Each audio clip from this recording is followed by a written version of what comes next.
thank She Decides for the opportunity to speak and share my perspective on this, I think, very contentious, very controversial, but very critical topic for all of us to understand, particularly because I've seen over the last 2 decades how it has actually divided even the women's rights movement.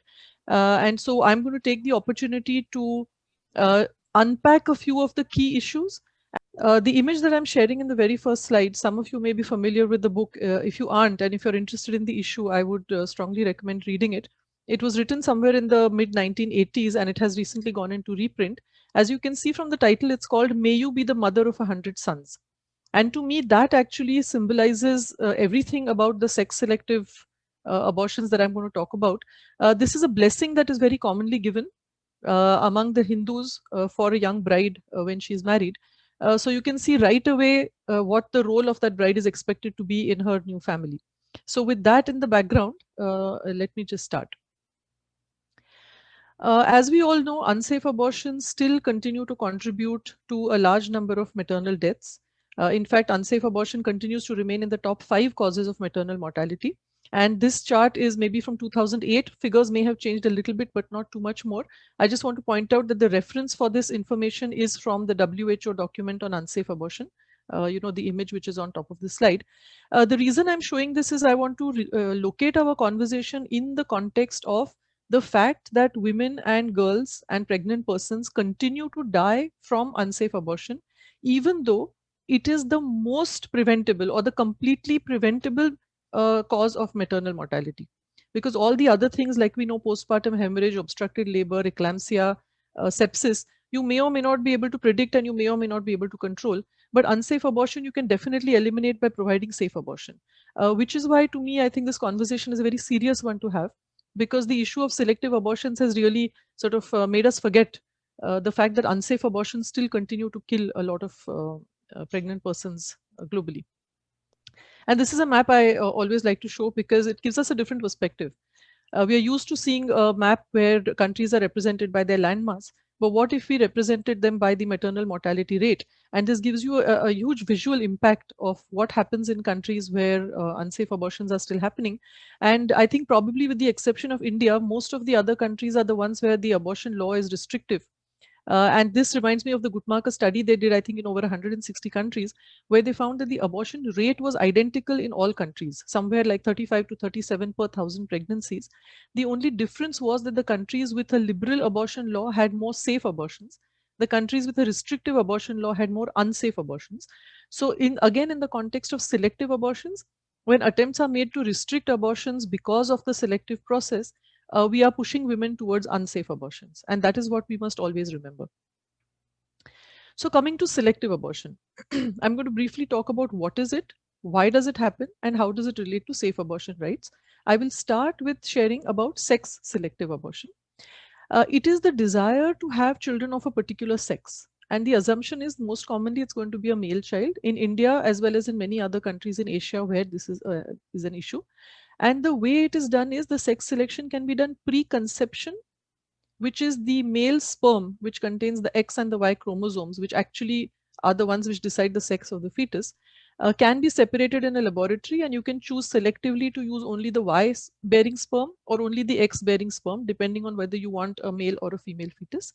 It can be done pre-implantation, again in the IVF laboratory or genetic laboratories, where the ovum and the sperm are, sort of randomly allowed to combine, and then the embryo is tested to see whether it is male or female, and depending on which one is wanted, that one is implanted. So this is what I have, the words here are sperm sorting, which is what I mentioned earlier, and the pre-implantation testing. The one which is most commonly known is the antenatal, where using chorion villus biopsy, which is again taking a small biopsy of the cells from the fetus that has already embedded in the uterus, or amniocentesis, which is a test of the fluid around the fetus, or using an ultrasound, which became very popular in the late 1980s because it is a non-invasive method. So one is that the risk of miscarriage or the risk of complications is less. You don't need an operation theater or any other precautions that you need for the other processes. So these are the various methods which have been used for sex determination. Because determination is the first process, it is only after that that you can select. And what is most important, which I think always gets left out in the conversation on sex selection, And here you can see gender selection is even being advertised. So in countries where you don't have a discrimination, family balancing or gender selection is openly being advertised. But what we forget is the postnatal sex selection. And this is what I want to draw everyone's attention to, that if one forces or insists on girls being born, but they are unwanted by the family, they are subjected either to female infanticide. And in India, female infanticide was such a well-known practice in the 17th and 18th centuries that in fact it was while the British were, they had colonized India, that they passed the Female Infanticide Prevention Act in 1861. So we're talking about an issue which has centuries of, social history behind it. Currently, there may not be so much female infanticide, but the girl child who is born, who is unwanted, is likely to get less food, is likely to be neglected when unwell, is likely to be abandoned. And we've heard such stories even from China, where the one child policy norm meant that people could have only one child. So if the first one was a female child, she would be abandoned or somehow gotten rid of so that they could have a second child, which would hopefully be male. So when we use the word sex selection and female feticide to describe this, whatever is going on, it results in stigma for the abortion. Whereas if you can see from all that I've described, having an abortion can only be done when you had an antenatal testing and then you terminate the pregnancy. But that's only maybe 1/3. You can still do it in a genetic lab before even the pregnancy takes place. You can do it after the child is born, and you can do it during the pregnancy. So just using the word sex selection or saying sex selective abortion actually attaches stigma to the abortion rather than to the sex determination process, which is the one where your discrimination or your actual choosing has taken place. And then there is a whole range of other phrases which many of you would be familiar with, like gender selective abortion, which I've never understood, because if gender is a social construct, how does the fetus in utero have a gender? Then words like female gendercide, gender genocide, all of which have very negative connotations. And that there's a lot of Holocaust kind of imagery which is used, or simply words like homicide, suicide, feticide, genocide. Everything becomes very difficult then to have a conversation around safe abortion rights in the context of this kind of a discourse. Now here is an image which will tell you what I was talking about. It's not just something that some of us believe in. These are actual statistics that girl children do not survive as much as is expected, particularly in countries like India and China. So the girls may be born because you've got now policies which prevent you from doing sex determination or the termination following sex determination. But the girls who are born are not necessarily surviving at the rate that they ideally should. So what are the reasons for sex selection? And to me, I think this is the most important question to ask. What happens is policymakers or even civil society starts asking, how do we stop people from doing sex selection? But the important question to ask is, why are they doing the sex selection in the first place? Why is it that the girl child is so unwanted? And why is it that the boy child or the son is so desperately wanted? And I think it's obvious that it reflects the status of women in a patriarchal system, you know, where the male child is economically, socially, culturally far more valuable than a girl child. And the boy is seen as a kind of your, social security and life insurance rolled in one, because the boy is going to stay with you. He might bring in dowry. He will, all his earnings will stay with you, especially in agricultural countries where you've got small farms. Just imagine the situation of, say, a farmer couple in somewhere in rural India or even in rural China, and they have only two children, and both of them are girls. In India, you're expected to marry her off with, give a lot of dowry to her or to her in-laws when she gets married. Girls don't stay with their parents after they are married, and in some communities, parents are not even supposed to drink a glass of water from the girl's house, because once she's given away, nothing of her belongs to them anymore. So in a situation like this, if they have only two daughters and they have to give them away and spend a lot on them, it is quite natural that they don't view them with the same kind of pleasure as when a son is born into the house. The situation has also been impacted by the politics of population control as well as the choice for a small family. So for many decades, we had population control policies, but now we know that people are also choosing to have only one or two children. Earlier, you could have 6, 7, 8 children, and one or two of them would turn out to be boys, and things would work out well for you. But if you want to have only one child or two children, and the first one is a girl, then there is very high pressure on making sure that the second one is a son, because you can't afford to just keep on, like a kind of a reproductive lottery and just keep trying for children till you have the son you want. So that has also had an impact. And as I said, the economic value of the son versus the economic burden of a daughter. And unless we look at this situation, and try and address this, which obviously is too difficult, right? Imagine a government making a policy saying, okay, let's dismantle the patriarchy. But that's not going to happen overnight. So instead, what do they say? Okay, let's, restrict the law. Let's block abortion clinics. Let's, raid the doctors. Let's make it difficult for people to have second trimester abortions. But that doesn't solve the problem, because that is not the problem. That is in fact, in a way, the solution that people are choosing for a situation where women are unvalued. And it's not just the girl child who's unvalued, it's also the woman who gives birth to a girl child. This is a woman who's more likely to be abused, beaten up, herself abandoned with whatever girl children she has, and told, go off and the husband will marry someone else. Whereas bizarrely enough, it's actually the husband's sperm which would determine, although of course again that's not something he actively determines, but if at all one is to look at it scientifically. So dowry debts. Now, for those of you not from India, this may not be a familiar concept. So I'll explain to you. So in India, what happens is when a girl is married, you have to give her something, uh, either monetary or in some kind of in-kind, expense to the son-in-law or to his family, which could be jewelry, it could be buying a car, it could be buying a house, it could be paying for their honeymoon. So this kind of dowry payment has become kind of compulsory, and in fact is even negotiated prior to the wedding. So in arranged marriages, it's more about how much are you going to give her, which is a kind of a horrible patriarchal system. The saddest part is that the law in India actually makes this illegal. You're not supposed to give dowry, but we know that the practice of dowry still happens. Not only that, if the in-laws are unhappy with what the girl has brought to the house, they actually kill her so that they can get rid of her and find another bride for their son who will bring in whatever they want. These dowry deaths very often happen by pouring kerosene on the girl and setting her ablaze. And I know this may be something horrible for you to listen to, but as a gynecologist practicing in a public hospital, we often had to see women like these in the burns ward. And this is the reality, and these are the statistics. But nothing is being done to address this. So, there is an anecdote I often like to share about this man who's walking on the lonely dark road, and there's only one street light, and he sees that there's another guy under the streetlight. He's searching desperately for something. So this man asks him, "What are you searching for?" He says, "Oh, I lost this very precious gold ring, and I'm searching for it." So he says, "Oh, I'll help you." And they're searching 10 minutes, 15 minutes. Then the second man gets a little worried. He says, "Are you sure this is where you lost it?" So the man says, "No, I actually lost it somewhere far away in the field, but it's very dark over there. I can't search there, so I'm searching here." So to me, this whole conversation around selective abortion sometimes sounds like that. The whole situation of patriarchy, the whole situation of dowry, devaluing of women is very difficult to address. What we can do is put a spotlight on abortion.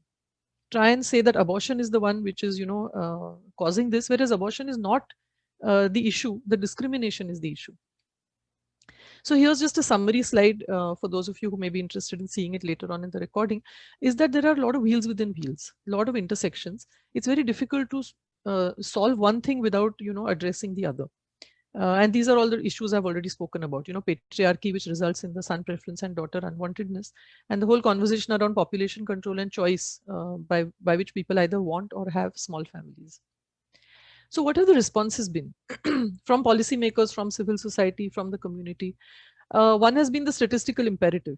And that's the whole issue of the sex ratio. The sex ratio has become like a proxy marker for sex selection. And we are told things like, oh my God, there are bare branches and there are these so many men, 200 per 100,000 extra men in the population.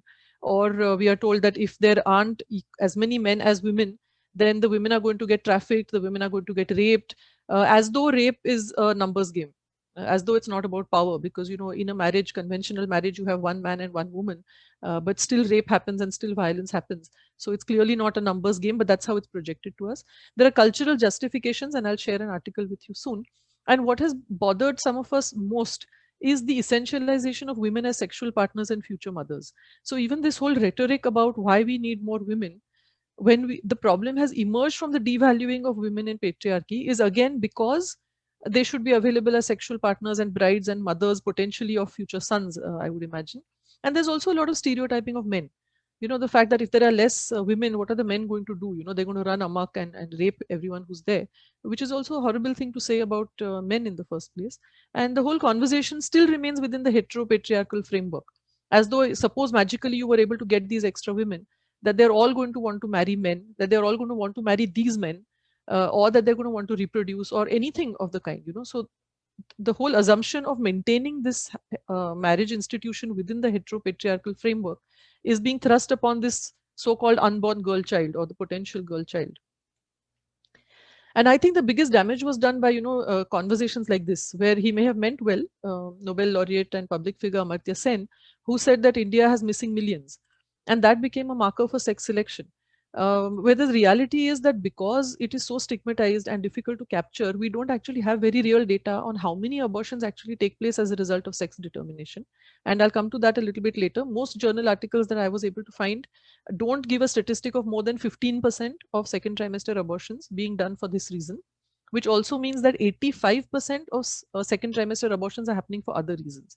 So it doesn't make sense really to try and restrict access to that, because the greatest good of the greatest number or whatever other logic one would use for public health, it sort of goes against everything we would like. Here's some statistics about the sex ratios at birth in 6 sun preference countries. And many people know already about China and India because it gets spoken about a lot. Vietnam and Nepal also have a similar situation. But it's very interesting for us to see that Azerbaijan, Armenia, Georgia, countries in Central Asia, which have a similar cultural and very patriarchal framework, also have a very, very unbalanced sex ratio. And I'm going to talk a little bit about one of the articles. I found this very interesting. This is in a peer-reviewed journal of bioethics, where the authors are actually saying that sex selection abortion in Kazakhstan has a cultural justification. So it's very disturbing, when you use academic and policy level arguments to justify something which is actually a very, very, oppressive patriarchal framing. And I've pulled out some of the quotes from this on this slide. This is what the authors say, that the role of almost all Eastern women, whether they are dependent or independent, I don't know what that means, is to make a home and do housework for the family, right? So Kazakh women need someone who will help the former fulfill their roles, and daughters are the best assistants because it's a social standard for them to act in this manner. So look at the way everything is getting justified. In return for their help, mothers teach their daughters how to cook, clean, wash clothes, etc.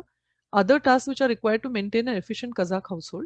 Each of these skills will be helpful to the daughters in their future lives. So what the authors are saying in this article is that the sex selection, sometimes people of course do want to have girls, right? Because they recognize that this unpaid labor, unpaid repetitive labor that women do domestically is what helps the men to go out and earn their living and be economically productive. So you can see the intersections of everything. There's patriarchy, there's there's sexism, there's a whole capitalist framework, there's the use of cultural justifications for oppression, which we know happens repeatedly in so many issues which women face.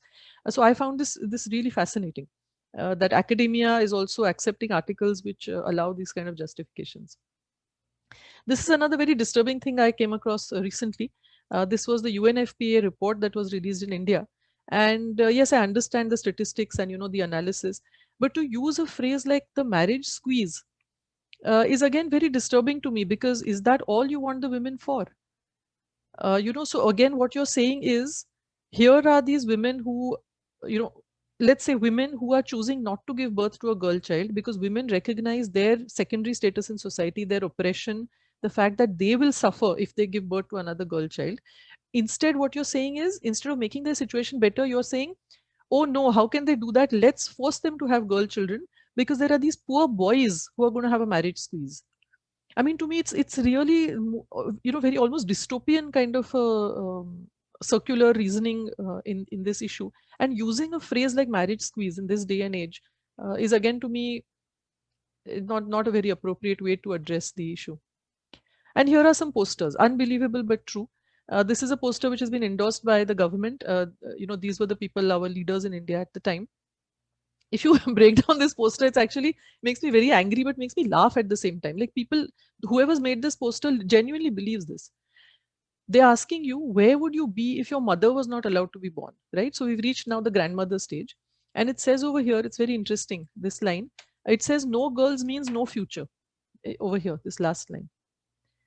But what is the future that is being depicted in this poster? It's all these men, these illustrious men, right? Those who play cricket, someone who's the army, and someone who is an artist. What sense are you supposed to make of this? So you're saying my grandmother should have given birth to my mother, or whatever, so that these men could be born, because this is the value and this is the future of the country. And this is genuinely what people believe. And this is why we need to talk about the issue of selective abortions, particularly sex selective abortions, because it's bizarre. that, someone could come up with this as a policy statement. Then we've got these wall paintings. How will you eat food cooked by your daughter's hands if you don't have any daughters? I mean, the fact that sons could cook, or the fact that this small child is being forced to cook instead of going to school, it's very, in a very unironic way, these posters come up. And then you've got this whole group of boys from school are carrying out a street protest or whatever, saying, if you kill daughters, where will you find brides? And so to me, these few posters are so emblematic of the utilitarian role that women are supposed to play in society, of the fact that you're asking them to be born only to fulfill these roles, to cook food for the men in the family, to marry these boys who are otherwise not going to have anyone, and to bring forth those illustrious men who are the future of the country. So how does all this affect safe abortion rights? As I said, sex selection has been practiced through home remedies and female infanticide for hundreds of years. But the use of ultrasound followed by abortion is what led to the campaigns, because that is when it came into sharp focus, and the rhetoric against the abortion procedure, at least in India in the 1980s. But unfortunately, it moved the whole conversation away from gender discrimination and the socio-cultural, political, patriarchal norms, which are more difficult to control, to something, which you could suppress or control, which is the ultrasound process, the genetic clinics, and the abortion. And that led to many such posters. Now, the earlier ones I showed you were about the sex ratio. This one also, which says, don't kill me, please, I'm innocent. In English, it doesn't give you the gender, but in Hindi, this word means that the unborn daughter is calling out from the uterus. So if you've got a poster like this, it's very difficult then for us to have a conversation in the community explaining to them that abortion is actually legal in India and you can have an abortion. Because how do you separate this abortion of this apparently innocent girl child from, I don't know, what guilty or, deserving of an abortion other fetus? So these kind of posters over the last 2 decades have made the task very, very tricky. And then, due to harassment by officials, many doctors in private practice are turning women away in the second trimester. Again, in India specifically, abortions are sought mostly in the private sector because women want the confidentiality and privacy. They want it done quickly, and they don't want to be forced into any contraceptive method, none of which they get in the public sector. And then, due to crackdown on chemists, they have also refused to stock medical abortion pills anymore. So once again, what has happened is the stigma around abortion has increased, and women are being forced to find unsafe and exploitatively expensive means to terminate the pregnancy, while the status of women has remained unchanged. Like, the girl child is still unwanted. So 2 decades, and nothing has changed for the woman on the ground, so to speak. Vast majority of the abortions in India take place in the first trimester and are for unwanted pregnancies for whatever reason. And the very few published studies put the rate of sex selection, as I said, at less than 15%. And the law that we have, unlike in Nepal, where in Nepal the law specifically says you cannot do an abortion after a sex determination.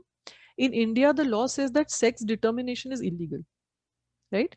So logically, if a woman finds out the sex of the fetus, that it is male, and chooses to continue, that is also illegal, because the act doesn't tell you what to do after the determination. So it doesn't say that doing an abortion after sex determination is illegal. It says determination is illegal.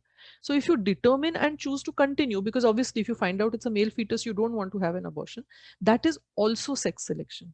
Which is why I say using the phrase sex selective abortion eliminates all these other pathways that people are taking, and therefore, wrongly focuses only on the abortion. Because if you're not talking about those who go home and have the male child, then it becomes only the abortion. Then we're not actually talking about the discrimination, we're not talking about the determination, and that is what is frustrating, because that blocks many of the pathways for conversation. And at the end of the day, what can we legislate? Right now, many countries are attempting, even Vietnam had tried, and Nepal has passed the law. And once in a while, someone comes up and says, oh, let us restrict second trimester abortions, because that is where most of the determination happens. But honestly, technology is progressing in leaps and bounds. This is just my speculation, but the way now you can do a test for blood sugar at home, the way diabetics routinely do. Who knows? I mean, in the future, you may be able to do a XY test at home, because the fetal blood cells do circulate in the pregnant person's blood. Or you may be able to do, there's this little app on your smartphone, and you get this, and you could even do an ultrasound and figure it out for yourself. So what I'm trying to say is, what if instead of second trimester, you're now able to do this in the first trimester? Are you going to restrict first trimester abortions? There's this Chinese chart calendar, which has apparently been popular for centuries, which tells you on which day to have sex so that you can have a male child or a female child. Like, are you going to monitor on which day people have sex? It sounds bizarre, but what I'm trying to say is, how much can you legislate if you haven't changed the mindset and you haven't changed the reason why people are doing this? You can't just keep controlling technology, because technology always has a way of progressing much faster than our ethics and laws can keep up with it. And now a little bit about disability selection, because that's the other selective abortion that we need to talk about. And unfortunately, it's very normalized that if a fetus is diagnosed with a disability, it should be eliminated. So we don't talk about eliminating the discrimination, we talk about eliminating the fetus. And with disability, that's okay. But suddenly, if that happens with the sex of the fetus, then everyone's up in arms. But it's the same situation, right? Because disability is also a social construct, gender is a social construct. If you are ableist, or whether you are sexist or misogynistic or patriarchal, those are all external factors to the fetus and to the pregnant person. But I would like to say that although both these practices can be and are discriminatory, I would still insist that any individual woman must continue to have the choice to terminate the pregnancy if she wants to, if it has been diagnosed with either a disability or the sex of the fetus is not the one she wants. Because if we take away this choice from her, then we can no longer talk about a right. If you say abortion is a right, then it's her right. The reason why that particular pregnancy is unwanted to her is her reason. It may not resonate with you. You may not find it morally, ethically acceptable. It may be discriminatory in a larger demographic picture. But remember that when you say things like, gender genocide, it's not like all the Indian women are sort of in a huddle together saying, okay, let's get together and eliminate all the girls in the next generation. No, they're taking very personal decisions because they're going to affect their very personal lives. So if we want abortion to be a right, then we must be accepting of the fact that every woman is allowed to choose which pregnancy is unwanted for her personal reasons, and we need to be supportive of that. And as I like to say that abortion itself is a process of selection. So when you say selective abortion, I would say abortion is a selective process itself, because the normal expected trajectory is you get pregnant, it's all very happy, and then you give birth to a baby. Anyone who has an abortion is already selecting out. And this again, the whole stigma around abortion attaches itself to women's sexuality. We've heard it so often that if you make abortions too easy, you won't be able to control women from having sex, or basically for behaving like men, because then there is no fearful consequence of that sex. So the whole control of women's sexuality is what causes the stigma around abortion. And then we say it's a choice, but is there really ever a free choice? And these are sort of more meta kind of conversations to have. Even if I say it's a personal reason, is it intrinsic to me, or is it because my partner doesn't want it? If I say family reason, is it because my family is poor? Then again, it's not intrinsic to me. Economic reasons, if I've just newly joined a job and they don't give paid maternity benefit, then it's not really a choice. It's no choice. Or like your country policy. So the state can and does interfere with the reproductive freedom of individuals, and that's something we need to remember. We always talk about it in terms of coercive or disincentives, like forced abortions or reduced number of children, etc. But many countries in Europe and say Japan, etc., with a higher graying population, are now offering incentives to have more children. So our reproductive lives are controlled by external forces within which we need to constantly defend the right of the individual, because otherwise, what was ICPD all about? So what does it mean to be pro-choice is, I think, the question we need to ask ourselves. What should we be able to choose? And I think we would agree, we want people to choose when to be pregnant, how often to be pregnant, at what intervals, how many children to have. But we get stuck when we talk about what kind of child. And we need to really reflect and introspect and see why that makes us so uncomfortable, where when it is just part of choices. This slide I wanted to just show that South Korea also had that problem in the 1990s, but apparently they brought in place massive economic and social reforms, and as soon as the girl child had the same value as the boy child in terms of whatever, in terms of economics, employment, education, etc., you can see that the choices of the people changed. So that's something which may be a solution, rather than vilifying the abortion, which is seen as the end point.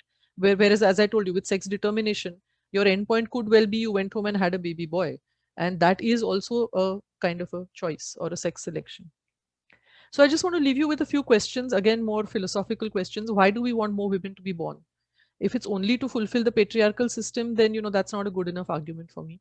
Is there a good ratio? We often get told, oh, the natural ratio has to be maintained. But for me as a doctor, honestly, everything I do every day is unnatural, right? Because it would be natural for people to die of, measles, mumps, polio, and for women to die in obstructed labor. but I vaccinate the newborns, I do cesarean sections. So everything I do is unnatural. So suddenly, why is this natural sex ratio something to strive towards? And when we say bare branches, are we worried about less women, or are we worried about too many men? In which case, we need to figure out how are we socializing men, and do we just need women as a buffer to prevent them from becoming rapists and violent? And what does that say about the men in our society? More men than women is inherently seen to be bad. You'll see that in all the articles. But after the world wars in Europe or in England, there were many more women because a lot of men died. I don't remember any, the women running amok, raping the men on the streets because there were too few men. So again, we're talking about expectations, gender norms, the way we raise people, the way we socialize people, the way we allow them to behave or not. Abortion can't ever be a right unless we allow each pregnant person uh, the right to decide whatever they want to do with the pregnancy and accept that their choices are valid. They are responsible enough to understand what they want to do with that pregnancy. And until then, we can't really say abortion is a right. So for those of us who struggle with this question, I think we really need to see whether inherently we are genuinely pro-choice and we are genuinely for safe abortion rights.